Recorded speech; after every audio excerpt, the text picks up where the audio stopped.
L'événement aujourd'hui, c'est la journée internationale de la femme, journée marquée par un grand défilé à la place des nations. C'était en présence de la première dame Inda Déby Itno et du chef du gouvernement Paimi Patake Albert et quelques personnalités accréditées au Tchad. Apolline Gani.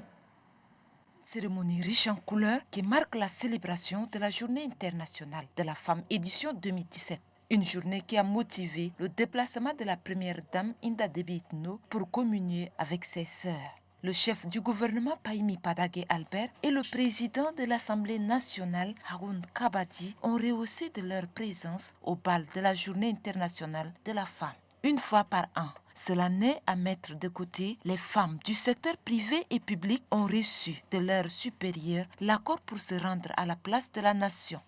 Les femmes des différentes couches socio-professionnelles, des différentes corporations militaires, les confessions religieuses, celles des partis politiques, des différents ministères, des associations féminines et des élèves des établissements publics et privés se sont donné rendez-vous à la place de la nation pour le grand défilé.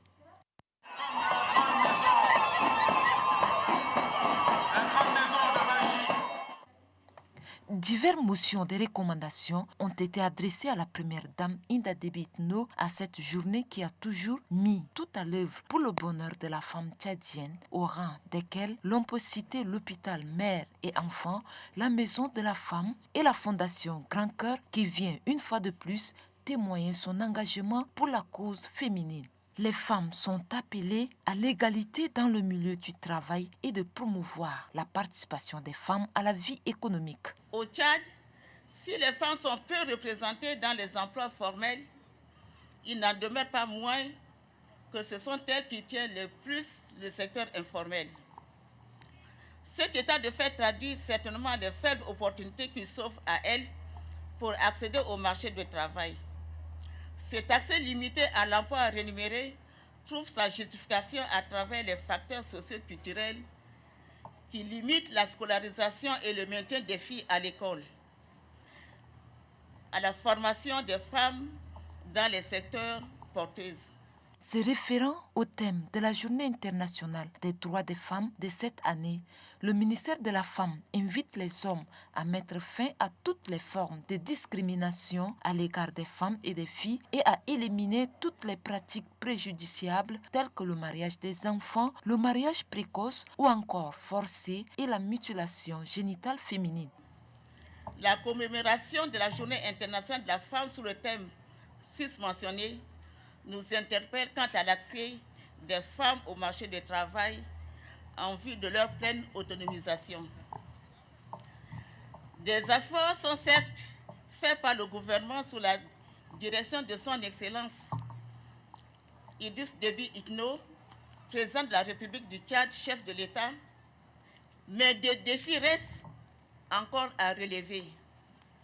Pour mémoire, la journée de la femme ou journée internationale des droits des femmes ont eu lieu le 28 février 1909 aux États-Unis suite à une déclaration du Parti socialiste américain. Mais c'est lors de la deuxième conférence internationale des femmes socialistes à Copenhague en août 1910, à l'initiative de Clara Zetkin, que la journée dédiée aux droits de la femme fut proclamée le 19 mars 1911 et l'ONU a par la suite adopté officiellement la date du 8 mars, journée des Nations Unies pour la journée internationale de la femme.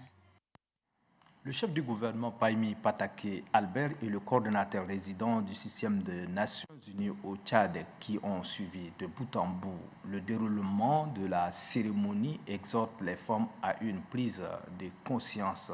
Apolline Gani. Cette journée internationale des femmes est l'occasion pour les femmes de dresser le bilan des progrès réalisés, d'appeler à des changements et de célébrer les actes de courage et de détermination accomplis. Le représentant du système des Nations Unies a loué les mérites de la femme tchadienne avant de préciser que ces dernières sont nombreuses à souffrir en outre de la pauvreté et de l'exclusion sociale. Aussi, il exhorte toutes les parties prenantes à franchir le pas vers l'égalité entre les hommes et les femmes. Les droits de la femme font partie intégrante des droits de l'homme. Mais En ce temps troublé, alors que le monde devient plus imprévisible et chaotique, les femmes et les filles voient leurs droits remis en question, limités ou réduits. Le chef du gouvernement témoigne à son tour les efforts consentis par les femmes. Les recommandations issues de cette journée seront prises en compte par les plus hautes autorités du pays. Le programme politique du chef de l'État pour le quinquennat que mon gouvernement met en œuvre avec engagement met au cœur de son action l'accès à l'eau potable. Oui, l'accès à l'eau potable va ramener la fille tchadienne à l'école, celle qui nous tire de l'eau du puits par ses biceps. Excellence Première Dame, je salue toutes les femmes du Tchad et je dis que les recommandations que nous avons entendues, nous les approuvons totalement avec l'ensemble de mon gouvernement. Plus qu'un simple défilé ou retrouvailles, la Journée internationale des droits des femmes a permis une fois de mesurer les avancées des œuvres socio-économiques du gouvernement envers la population d'une part et d'autre part les femmes du secteur rural, donc la politique de l'État accorde une grande importance. Rendez-vous est donné pour la Sénafête édition 2018 après Massenia. C'est le Logone oriental qui accueillera les femmes.